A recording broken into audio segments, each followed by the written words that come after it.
ഓം നമോ ഭഗവതേ വാസുദേവായ. ഇന്ന് നാരായണീയത്തിലെ 29-ാം ദശകം ആരംഭിക്കുകയാണ്. ഒന്നാമത്തെ ശ്ലോകം.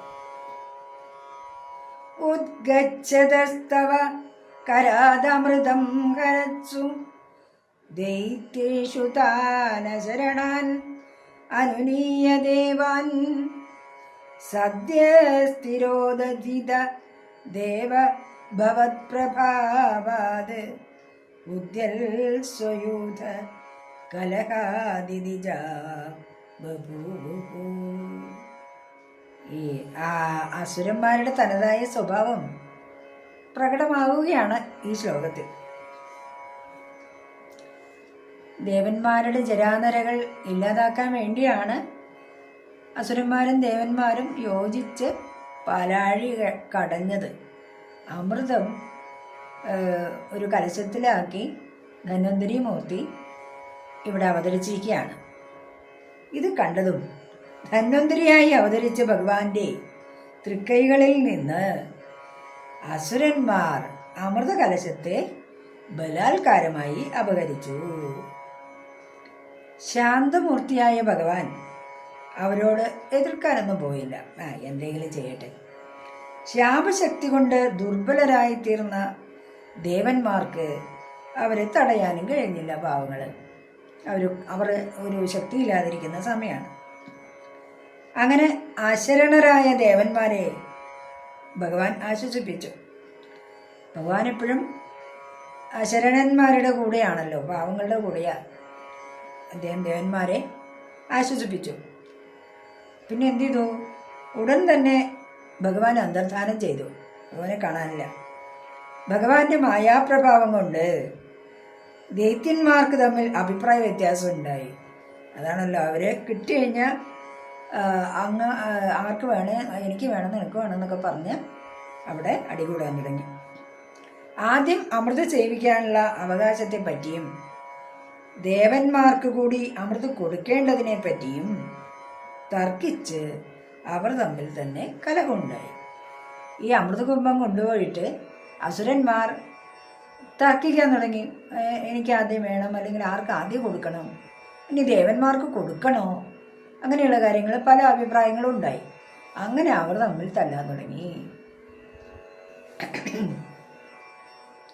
ഉദ്ഗച്ഛതസ്തവ കരാദമൃതം ഹരത്സു ദൈത്യേഷു താൻ അശരണാൻ അനുനീയ ദേവാൻ സദ്യസ്ഥിരോദിത ദേവ ഭവത്പ്രഭാവാത് ഉദ്യൽ സ്വയൂത കലഹം ദിദിജാ ബഭൂവു.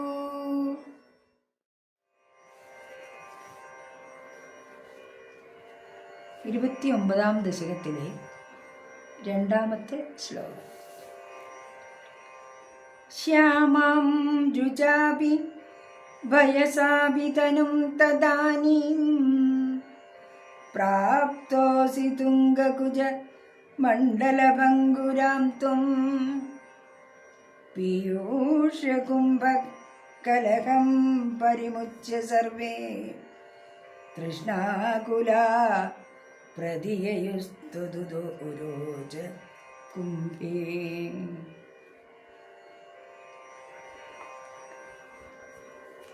ദേവന്മാരുടെ മുന്നിൽ നിന്നും അപ്രത്യക്ഷനായ ഭഗവാൻ പിന്നെ എങ്ങനെയാണോ വന്നത്?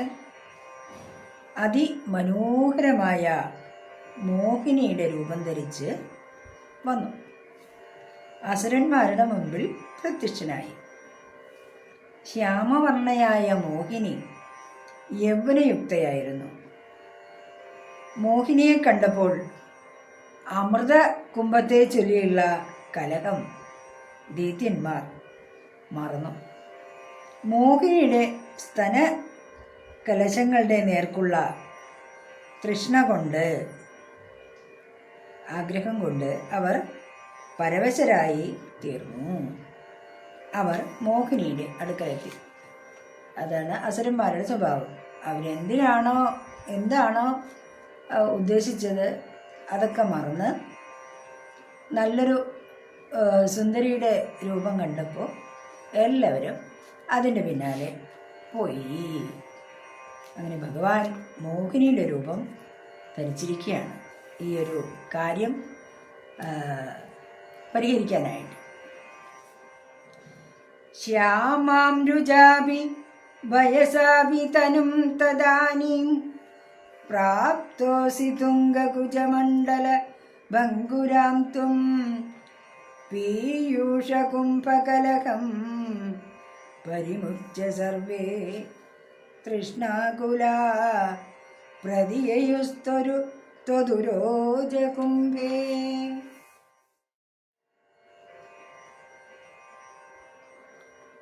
29-ാം ദശകത്തിലെ 3-ാമത്തെ ശ്ലോകം.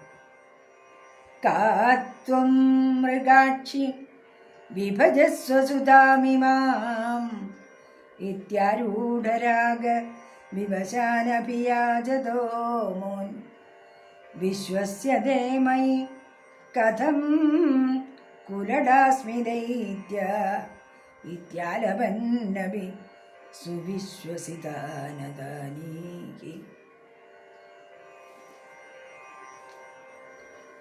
ദൈത്യന്മാര് മോഹിനിയുടെ പിന്നാലെയാണ് മോഹിനിയുടെ അടുത്ത് ചെന്ന് ചോദിച്ചു, അല്ലയോ സുന്ദരി, നീ ആരാണ്? ഈ അമൃതം നീ ഞങ്ങൾക്ക് വിളമ്പി തന്നാലും എന്ന് രാഗവിവശരായി അവർ മോഹിനിയോട് അപേക്ഷിച്ചു. അല്ലേ, സുന്ദരിയായ ഒരു യവനയുക്തയായ ഒരു പെണ്ണ് അമൃത് വിളമ്പിത്തരിക എന്ന് പറഞ്ഞാൽ അത് വലിയൊരു സംഭവമാണല്ലോ, സന്തോഷകരമായിട്ടുള്ള കാര്യമാണ്. അപ്പം അങ്ങനെ നീ ഞങ്ങൾക്ക് അമൃത് വിളമ്പി തന്നാലും എന്ന് വളരെ രാഗപരവശരായിട്ടാണ് മോഹിനിയോട് ദൈത്യന്മാർ അപേക്ഷിക്കുന്നത്. അപ്പോൾ മോഹിനി എന്തു പറഞ്ഞു?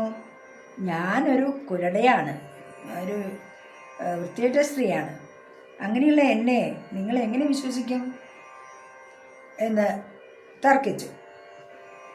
എങ്കിലും ആ വാക്കുകൾ അവളിൽ കൂടുതൽ വിശ്വാസമാണ് ഉണ്ടാക്കിയത്. ഇങ്ങനെ സുന്ദരിയായ ഒരു യുവതി അങ്ങനെയൊക്കെ ചെയ്യുമോ? കാരണം അവർ മായാമോഹിനിക്ക് വിധേയരായി കഴിഞ്ഞിരുന്നു. അല്ലേ, മോഹിനി രൂപത്തിൽ അങ്ങനെ വിവശരായിരിക്കുകയാണ് ദൈത്യന്മാർ. അപ്പോൾ അവൾ പറഞ്ഞത് ഞാൻ കുലടയാണ്, നിങ്ങളെങ്ങനെ എന്നെ വിശ്വസിക്കുമെന്ന് പറഞ്ഞൊന്നും അവർ കേട്ടില്ല. അതൊക്കെ അവൾ പൊളി പറയുകയാണ് എന്ന് വിശ്വസിച്ച് വീണ്ടും അവളോട് അമൃത് വിളമ്പിത്തരാൻ യാചിച്ചു. കാത്വം മൃഗാക്ഷി വിഭജസ്വ സുധാമിമാം ഇത്യാരൂഢരാഗവിവശാൻ അഭിയാജതോ മുൻ വിശ്വസ്യതേ മയി കഥം കുലടാസ്മി ദൈത്യായിത്യാലപന്നവി സുവിശ്വസിതാനദാനീ.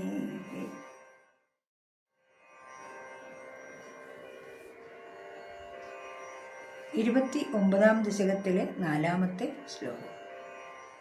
മോദാത് സുധാകലശമേഷു ദദൽസു സാത്വം ദുശ്ചേഷ്ടിതം മമ സഹധ്വമിതി ബ്രുവാണ പങ്ക്തിപ്രഭേദവിനി വേശിത ദേവദൈത്യാ ലീലാവിലാസ ഗതിഭി സമദാസുധാം താം. അങ്ങനെ ഈ അസുരന്മാർ സന്തോഷത്തോടുകൂടി ആ അമൃതകുംഭം മോഹിനിയെ ഏൽപ്പിച്ചു. പക്ഷെ മോഹിനി ഒരു മുന്നറിയിപ്പ് നൽകി. എന്താണ്? ഞാൻ എന്തെങ്കിലും ദുഷ്പ്രവൃത്തി ചെയ്യുകയാണെങ്കിലും നിങ്ങളത് സഹിക്കണം കേട്ടോ എന്ന് മുന്നറിയിപ്പ് നൽകിക്കൊണ്ടാണ് മോഹിനി അമൃതം വിളമ്പാൻ തുടങ്ങിയത്. അവൾ എന്ത് ചെയ്തു? ദേവന്മാരെയും അസുരന്മാരെയും വേറെ വേറെ പന്തികളിലായി ഇരുത്തി. അങ്ങനെ ആടിക്കൊഴിഞ്ഞ് നടന്നുകൊണ്ട് മോഹിനി രൂപധാരിയായ ഭഗവാൻ അവർക്ക് അമൃതം വിളമ്പി. മോദാത് സുധാകലശമേഷു ദദൽസു സാത്വം ദുശ്ചേഷ്ടിതം മമ സഹധ്വമിതി ബ്രുവാണ പങ്ക്തി പ്രഭേദ വിനിവേശിത ദേവദൈത്യ ലീലാവിലാസഗതിഭി സമദാസുതം തം.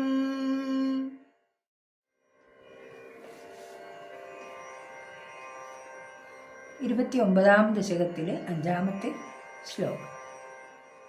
അസ്മാത് സ്വയം പ്രണയിനീത്യസുരേഷു തേഷു ജോഷം സ്ഥിതേഷ്വത സമാപ്യ സുധാം സുരേഷു ത്വം ഭക്തലോകവശഗോ നിജരൂപമേത്യ സ്വർഭാനുമാർത്ഥപരിവീത സുധം വ്യലാവീഹി. തങ്ങളോട് പ്രേമമുള്ളവളാണ് മോഹിനി എന്ന് കരുതി ഈ അസുരന്മാര് മൗനമായിരുന്നു. ഇപ്പ കിട്ടും അമൃത് എന്ന് കരുതിക്കൊണ്ട്. പിന്നീട് ഭക്തന്മാർക്ക് അധീനനായ നെന്തിരുവടി എന്തു ചെയ്തു? അമൃത് ദേവന്മാർക്ക് കൊടുത്തു. ദേവന്മാരുടെ പന്തിയിലൊക്കെ വിളമ്പി. അമൃത് അങ്ങനെ അവസാനിപ്പിച്ചു. സ്വന്തം രൂപത്തെ പ്രാപിക്കുകയും ചെയ്തു. മോഹിനി രൂപം ഉപേക്ഷിച്ചു. ദേവവേഷം ധരിച്ച് ദേവന്മാരുടെ പന്തിയിലിരുന്ന് ഒരു ദൈത്യൻ അമൃതം പകുതി കുടിച്ചിരുന്നു. രാഹു എന്ന ദൈത്യൻ. സൂര്യചന്ദ്രന്മാരിത് കണ്ട് ഭഗവാനോട് പറഞ്ഞു.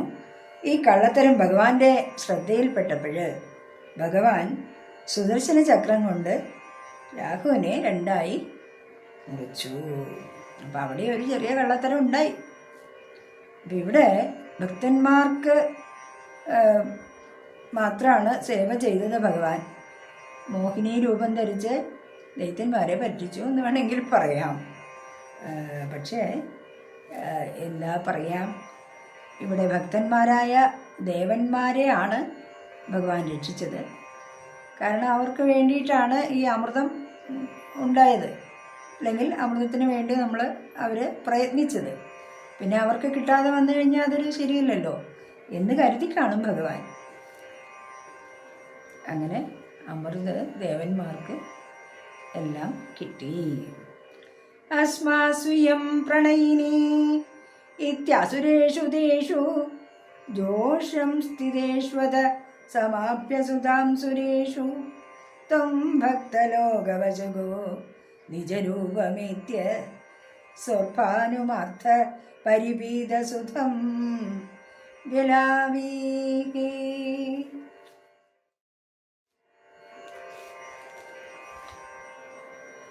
29ാം ദശകത്തിലെ 6ാമത്തെ ശ്ലോകം. ത്വത്ത സുധാഹരണയോഗ്യഫലം പരേഷു ദത്വാഗതേ ത്വയി സുരൈ ഖലു തേ വ്യഗൃഹ്ണൻ ഘോരേധമൂർച്ഛതി രണേ ബലിദൈത്യമായ വ്യാമോഹിതേ സുരഗണേ ത്വമിഹാവിരാസീഹി. പാലാഴിയിൽ നിന്ന് അമൃതകലശവും കയ്യിലേന്തി ഉയർന്നു വന്ന ധന്വന്തരി ദേവന്റെ കയ്യിലുണ്ടായിരുന്ന അമൃതകലശം അസുരന്മാർ ബലാത്കാരമായി കൈവശപ്പെടുത്തുകയാണ് ഉണ്ടായത്. മോഹിനി വേഷം ധരിച്ച ഭഗവാൻ തൻ്റെ ലീലാവിലാസങ്ങളിൽ മുഗ്ധരായിത്തീർന്ന ദൈത്യരിൽ നിന്ന് അമൃതകലശം കൈവശപ്പെടുത്തി സുരന്മാരുടെ പന്തിയിൽ വേഷം മാറിച്ചെന്ന അമൃതം സേവിച്ച രാഹുവിനെ സുദർശന ചക്രം കൊണ്ട് ഛേദിച്ചു. ഇങ്ങനെ പകരത്തിന് പകരം ചെയ്തുവെങ്കിലും ദൈത്യന്മാർ അടങ്ങിയിരുന്നില്ല. അവർ അമൃത് കിട്ടാത്ത ദേഷ്യമുണ്ട്. അപ്പോൾ സുരന്മാർക്കെതിരെ ദേവന്മാർക്കെതിരെ യുദ്ധത്തിനൊരുങ്ങി. യുദ്ധം മൂർച്ഛിച്ചു. പക്ഷെ ദേവന്മാർക്കൊരു കാര്യമുണ്ട്, അവർ ധർമ്മയുദ്ധമേ ചെയ്യുള്ളൂ, മായായുദ്ധം ഒന്നും ചെയ്യില്ല. അപ്പം അങ്ങനെ ഉള്ള ദേവന്മാരെ ദൈത്യന്മാർക്ക് തോൽപ്പിക്കാനും കഴിയില്ല. അങ്ങനെ വന്നപ്പോൾ ബലി എന്നൊരു അസുരശ്രേഷ്ഠൻ ഉണ്ടായിരുന്നു. അദ്ദേഹം മായായുദ്ധം ആരംഭിച്ചു. ബലിയുടെ മായാപ്രയോഗങ്ങൾ കൊണ്ട് ദേവന്മാർ വ്യാമോഹിതരായി. ഈ ഘട്ടത്തിൽ ഭഗവാൻ സ്വയം യുദ്ധഭൂമിയിൽ പ്രത്യക്ഷനായി. ത്വത്തസുധാകരണ യോഗ്യ ഫലം പരേഷു ദത്വാ ഗതേ ത്വയി സുരൈ ഖലു തേ വ്യഗൃഹ്ണൻ ഘോരേഥമൂർച്ഛതി രണേ ബലിദൈത്യമായ വ്യാമോഹിതേ സുരഗണേ ത്വമിഹാവിരാസീഹി.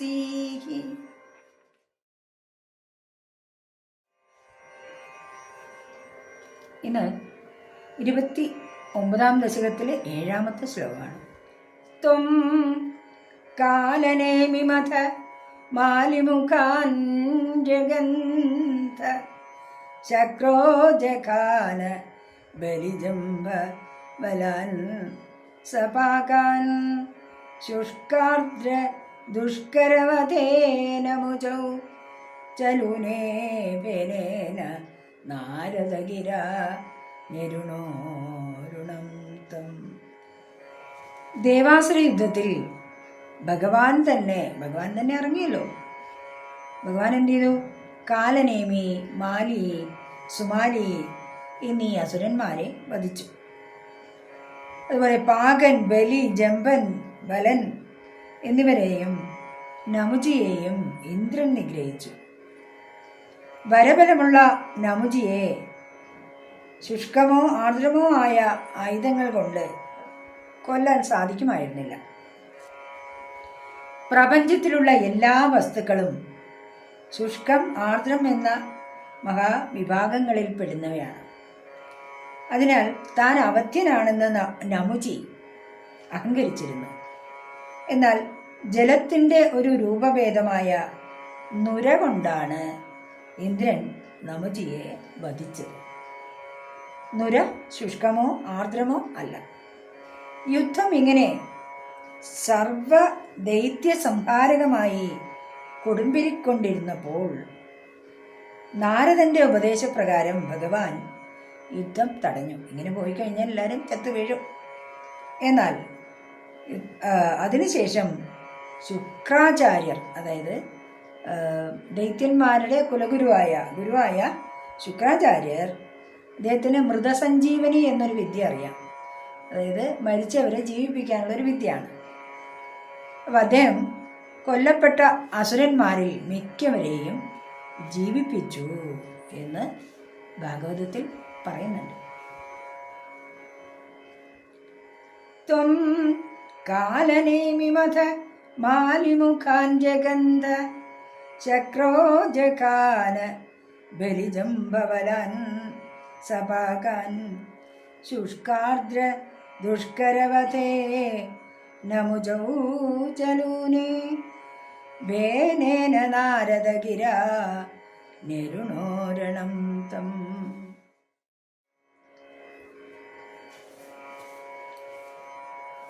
29-ാം ദശകത്തിലെ 8-ാമത്തെ ശ്ലോകമാണിന്ന്. യോഷാവബുർധനുജമോഹന ആഹിതം തേ ശ്രുത്വാ വിലോകന കുതൂഹലവാൻ മഹേശ ഭൂതൈ സമം ഗിരിജയാ ച ഗദപദം തേ സ്തുത്വാ ബ്രവീദഭിമതം ത്വമഥോ തിരോതാഃ.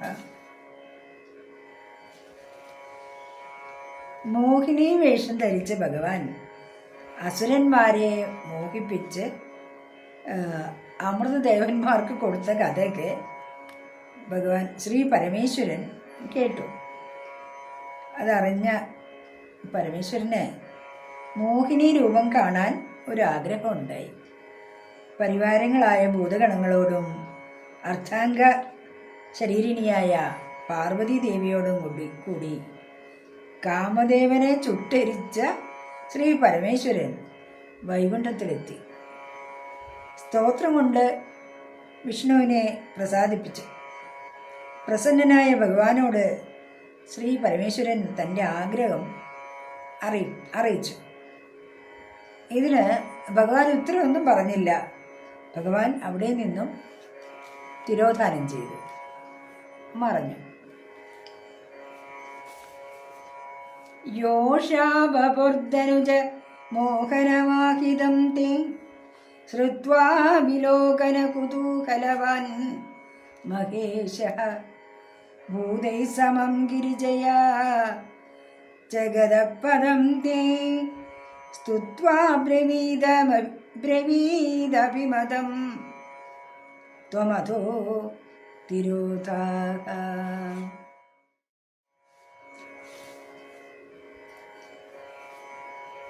29-ാം ദശകത്തിലെ 9-ാമത്തെ ശ്ലോകം. ആരാമസീമനി ച കന്ദുകഘാത ലീലാലോലായമാന നയനം കമനീം മനോജ്ഞം ത്വാമേഷ വീക്ഷ്യ വികളദ്വസനം മനോഭൂ വേഗാദനങ്കരിപുരംഗ സമാലിലിംഗ. ശിവന്റെ ആഗ്രഹം അറിഞ്ഞ ഭഗവാൻ അപ്രത്യക്ഷനായി എന്ന് പറഞ്ഞുവല്ലോ. അന്തർദാനം ചെയ്ത വിഷ്ണു ഭഗവാൻ പിന്നെ എങ്ങനെയാണ് വരുന്നത്? ദൈത്യമോഹിനിയായ മോഹിനി രൂപം ധരിച്ചുകൊണ്ടാണ്. ശിവൻ നോക്കുമ്പോൾ ഉദ്യാനത്തിൽ പന്തടിച്ച് കളിക്കുന്ന രീതിയിലാണ് മോഹിനി പ്രത്യക്ഷപ്പെട്ടത്. താണും ഉയർന്നും നേരെയും വശങ്ങളിലേക്കും ചലിക്കുന്ന ഭഗവാന്റെ കണ്ണുകൾ അത്യാകർഷകങ്ങളായിരുന്നു. കളിയുടെ ആയാസം കൊണ്ട് കുടുകുടുവ അഴിഞ്ഞു പോയിരിക്കുന്നു. ഈ മനോഹരമായ കാഴ്ച കണ്ട് കാമാരിയായ കാമദേവനെ പോലും ദഹിപ്പിച്ച ആളാണ് ശിവൻ. അദ്ദേഹം പോലും കാമവികാരത്തിന് അടിമയായി തീർന്നു എന്ന് പറയുന്നു. സാഹചര്യങ്ങൾ മറന്ന് തന്നെ മറന്ന് ശിവൻ മോഹിനിയെ ഗാഠമായി ആലിംഗനം ചെയ്തു. ആരാമസീമനി ച കന്ദുകഘാത ലീലാലോലായമാന നയനം കമനീം മനോജ്ഞം ത്വാമേഷ വീക്ഷ്യ വികളദ്വസനം മനോഭൂവേഗാത് അനങ്കരിപുര രംഗസമാലിലിംഗ.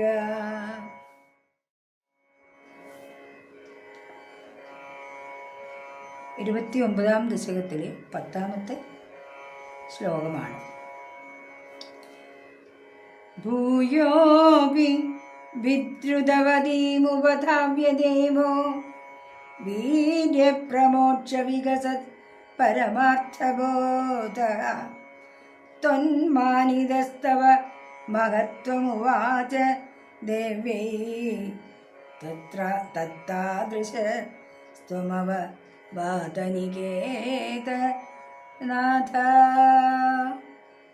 വീണ്ടും ഓടിപ്പോകുന്നവളായ മോഹിനിയെ പിന്തുടർന്ന് ദേവനായ ശ്രീ പരമേശ്വരൻ രേതസ്സിൽ സ്ഖലിക്കുകയാൽ വികാരമടങ്ങി പരമാർത്ഥ ജ്ഞാനം ഉണ്ടായവനും നിന്തിരുവടിയാൽ ബഹുമാനിക്കപ്പെട്ടവനുമായ അങ്ങയുടെ മഹത്വത്തെ പാർവതീദേവിയോട് പറഞ്ഞു.